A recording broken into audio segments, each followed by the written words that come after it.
Hi everyone, welcome to Bindu Teja YouTube channel. ఏంటి AC పెట్టింది అనుకుంటున్నారా? మేము ఇంట్లో సెల్ఫ్ సర్వీస్ చేసుకున్నాము. అది ఎలాగో ఏంటో ఈ వీడియో మొత్తం మిస్ అవ్వకుండా స్కిప్ చేయకుండా చూడండి, ప్రతి పిన్ టు పిన్. సో మీరు కూడా మీ ఏసీ మీరే ఇంట్లోనే ఎలా లోపల మెస్ డోర్స్ ఎలా క్లీన్ చేసుకుంటారో చూద్దాం రండి, వీడియోలోకి వెళ్ళిపోదాం. ఓకేనా?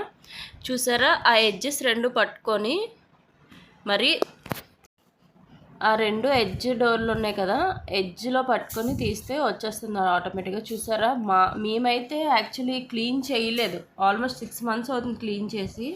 6 months తర్వాత చూసేసరికి చూడండి ఎంత డస్ట్ పట్టేసిందో. ఈ డస్ట్ పట్టడం వల్ల మనకి ఎంత తక్కువలో పెట్టుకున్నా కానీ టెంపరేచర్ అస్సలు మనకి కూల్ అవ్వదు అనమాట. రూమ్ కూల్ అవ్వదు, ప్లస్ డస్ట్ మొత్తం పట్టేస్తుంది. తర్వాత చాలా ఇబ్బంది వస్తుంది అనమాట.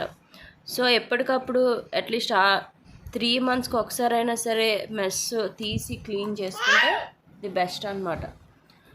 అది జస్ట్ ఏముండదు, ట్యాప్ కింద మనం డైరెక్ట్గా ఇలా పెట్టేస్తే చూసారా డస్ట్ అంతా మొత్తం ఎలా వదిలేస్తుందో. ఈజీ అనమాట, ఈజీ ప్రాసెస్. మనం సర్వీస్ని పిలిచామంటే ఈజీగా 500 అయితే తీసుకుంటాడు అనమాట మినిమం ఛార్జ్. మ్యాక్సిమం మరి వాళ్ళ ఇష్టం, బట్ మినిమం అయితే 500 తీసుకుంటారు. జస్ట్ ట్యాప్ కింద పెట్టేసి చూసారా బిఫోర్ ఎలా ఉండేదో, ఆఫ్టర్ క్లీనింగ్ ఎలా వచ్చిందో. అది మొత్తం ఇది అవ్వాలన్నమాట. ఆ మెస్ ఉన్నాయి కదా మొత్తం ఎలా అంటే డ్రై అయిపోవాలి. ఆ డ్రై అవ్వాలంటే ఎండలో కొంచెం ఇప్పుడు ఎండలు బాగా కాస్తున్నాయి కాబట్టి కొంచెం ఎండలో మంచిగా పెడితే తొందరగా మొత్తం వాటర్ అంతా ఇంకిపోతుంది, వెట్ట అంతా డ్రై అయిపోతుంది. మేమైతే ఇలా పెట్టాం, పోలేదు, మళ్ళీ మేడ మీదకి వెళ్ళి పెట్టాం. చూడండి ఎంత క్లీన్గా కనిపిస్తున్నాయి చూసారా, చాలా నీట్గా క్లీన్గా అయిపోయినాయి. ఇప్పుడు నెక్స్ట్ మనం ఇన్సర్ట్ చేసేస్తే లాస్ట్ స్లోగా అక్కడ మనకి డైరెక్షన్ ఉంది కదా, మనకి దాని మీద డైరెక్షన్ ఉంటుంది ఎలా ఇన్ చేయాలో.